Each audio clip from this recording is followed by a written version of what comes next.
ഇന്നിപ്പോ കോഴിക്കോട് പാലക്കാടൊക്കെ എടുത്തിരിക്കുന്ന പശുക്കാണ്. പക്ഷേ നമസ്കാരം. നമസ്കാരം. എന്തൊക്കെയാണ് വിശേഷങ്ങൾ? എന്താ അങ്ങനെ പോണു? ചേട്ടാ നമസ്കാരം. എവിടെ സ്ഥലം? കോഴിക്കോട്. കോഴിക്കോട്. ചേട്ടൻ്റെ അടുത്തേക്കാന്ന് തോന്നുന്നു അല്ലേ? 5 വാങ്ങിയിട്ടുണ്ട്. 5 വാങ്ങിയിട്ടുണ്ട്. കറക്റ്റ് സ്ഥലം എവിടെ? കോഴിക്കോട് മുക്കം. പുതിയതായിട്ട് സ്റ്റാർട്ടിംഗ് ആണോ? നമ്മളവിടെ ഉണ്ടായിരുന്നു 10 ദിവസത്തോളം ഫാമിൽ ഉണ്ടായിരുന്നു. കാര്യങ്ങളൊക്കെ 10 ദിവസം അവിടെ നിന്ന് കാര്യങ്ങളൊക്കെ പഠിച്ചിട്ടാണ് പിന്നെ പശു വാങ്ങാൻ കെട്ടി. അതിനുശേഷം എത്ര നാളത്തെ ഒരു പ്രോസസ് ആയിരുന്നു? എത്ര മാസം എടുത്തത്? ഒരു 3 മാസം. 3 മാസത്തെ ഒരു ഇതിലായിരുന്നു അല്ലേ? Long journey. എടുത്തുചാട്ടത്തിലുള്ളതൊന്നുമല്ല. നമ്മളോട് ആദ്യം വന്നു, പിന്നെ അങ്ങനെയൊക്കെ സംസാരിച്ച് പോയി. അതിനുശേഷം വീണ്ടും വന്ന് ഒരു 10 ദിവസം മൂപ്പര് അവിടെ സ്റ്റേ ചെയ്തു. എല്ലാ പണിയെല്ലാം പഠിച്ചു. നമ്മുടെ കൂടെ നിന്ന് എല്ലാവർക്കും കറക്റ്റായിട്ട് മൂപ്പര് നമ്മുടെ കൂടെ തന്നെ നിന്ന് അതിന്റെ എല്ലാ കാര്യങ്ങളും നമ്മൾ എങ്ങനെയാണ് അവിടെ ചെയ്യുന്നത് അതേ സെയിം രീതി സൈലേജ് ആണ് എന്തായാലും എല്ലാം നമ്മള് ചെയ്യുന്ന ഫോളോ അപ്പ് ചെയ്തിട്ടാണ് പോകുന്നത്. 5 പശുവിന് മൂപ്പര് സ്റ്റാർട്ട് ചെയ്യണം. 5 പശുക്കളാണ് എടുത്തത്. കാണുന്ന അടിപൊളി 20 പശുക്കളെ കെട്ടാനാണ് സ്റ്റാർട്ടിങ്ങിൽ 5 പശുക്കൾ എടുത്തിട്ടുണ്ട്. ചിന്നാവളി അടിപൊളി ക്വാളിറ്റിയുള്ള അധികം പ്രായമില്ലാത്ത പ്രസവിക്കറായൊന്നും അല്ലേ? പ്രസവിച്ചാണോ? ചനിയുണ്ട് പ്രസവിച്ചുണ്ട്.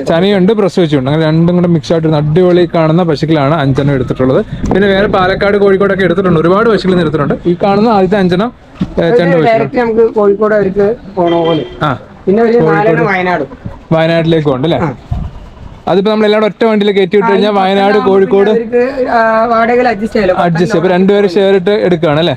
ഈ സൈഡിൽ നിൽക്കുന്ന ഈ പശുക്കൾ നമ്മുടെ അടുത്ത് തന്നെയാണോ? ഇതൊക്കെ ഉണ്ടല്ലോ ഇവിടെ സൈഡിൽ എടുത്തിട്ടുണ്ട്. നല്ല അടിപൊളി മടിപ്പവർ കാര്യങ്ങളൊക്കെ അടിപൊളി പശുക്കളാണ്. ഇപ്പൊ ഇവിടുന്ന് കൊണ്ടുപോയ കഴിഞ്ഞ ആഴ്ചകളിലൊക്കെ ഒരുപാട് പാലക്കാട് ചേട്ടൻ എടുത്തിട്ടുണ്ടായിരുന്നു. അവരൊക്കെ എങ്ങനെയുണ്ട്? പാലൊക്കെ എത്ര വരെ കിട്ടിയെല്ലാം? പാല് വന്നിട്ട് ഇപ്പൊ ഒരാഴ്ച കൊണ്ട് തന്നെ എല്ലാം നമ്മൾ പറഞ്ഞു കൊടുക്കുന്ന 20 ലിറ്റർ ഗ്യാരണ്ടിയിലാണ് കൊടുക്കുന്നത്. ഇതുവരെ നമ്മൾ കൊടുത്തതിൽ അങ്ങനെ വലുതായിട്ട് ആർക്കും മിസ്റ്റേക്ക് വന്നിട്ടില്ല. ഇപ്പൊ പാലക്കാട് നമ്മൾ ലാസ്റ്റ് 2 ആഴ്ച ഒരു 2 ആഴ്ച മുമ്പ് എടുത്തിട്ടുണ്ടായിരുന്നല്ലോ. പാലക്കാട് കുഴപ്പമില്ല. എല്ലാം അത്യാവശ്യം 20 ലിറ്റർ മേലെ പാല് കയറിയിട്ടുണ്ടോ? എന്താ വെച്ചാൽ മെയിൻ ആയിട്ട് പാലിൽ നിന്നല്ല നമ്മൾ പറയുന്ന ഭക്ഷണ രീതി ആയാലും നമ്മൾ ചെയ്യുന്നത് ഫോളോ അപ്പ് ചെയ്താൽ മാത്രമല്ല കൊണ്ടുപോയിട്ട് എന്തേലും കൊടുത്തിട്ട് പാല് കിട്ടില്ല എന്ന് പറയുന്നതിൽ കാര്യമില്ല.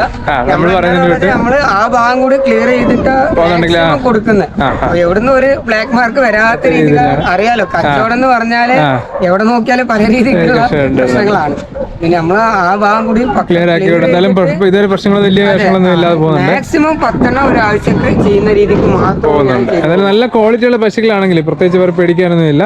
പിന്നെ നമ്മളോട് നല്ല രീതിയിൽ മെയിൻറ്റെയിൻ ചെയ്താൽ ഇതുപോലെ നല്ല ബ്രീഡ് ക്വാളിറ്റി ഉള്ള അടിപൊളി പശുക്കളാണ് എല്ലാം എടുത്തിട്ടുള്ളത്.